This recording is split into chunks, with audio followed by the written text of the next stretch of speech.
Greetings! It's been a little while. I announced on my Facebook page I was taking a hiatus as I traveled.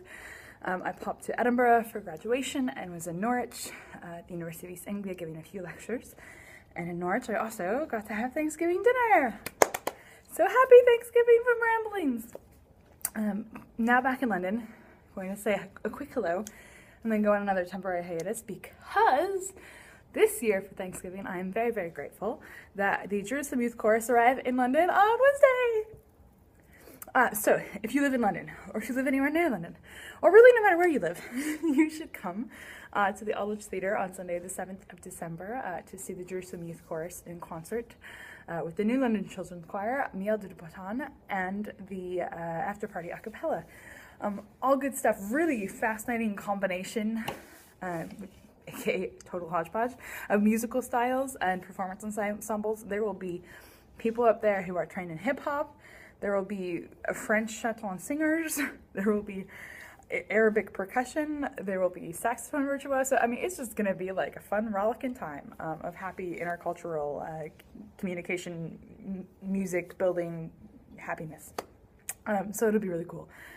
I'm doing very ridiculous things like going into meetings with stage managers on the stages, like backstages, going into the stage door at West End theaters, which is a bit surreal to me as, Miss Broadway freak, who used to work in the back of, the Mount Pleasant High School. Pretty much the same. Some things are the same, some things are not the same. Anyway, so that's all been really cool and a fantastic opportunity.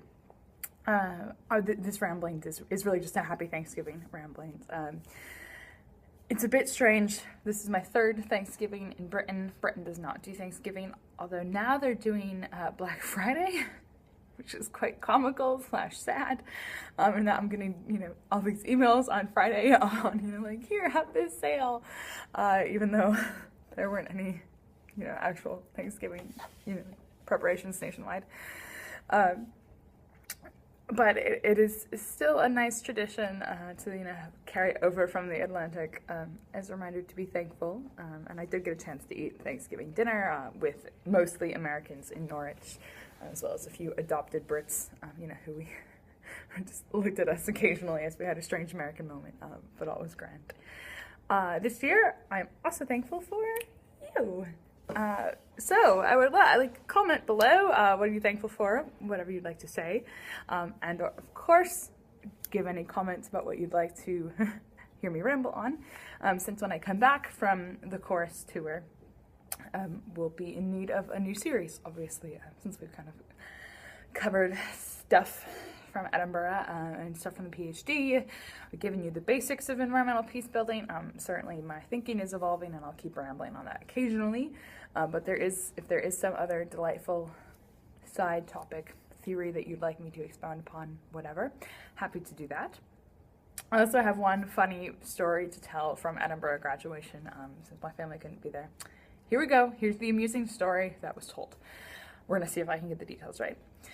So at the University of Edinburgh, as you graduate and you walk across the stage, the Vice Chancellor bops you on the head with this beautiful felt velvet black hat, which flat, so almost, think beret, I don't know how to explain this, whatever, look up a picture.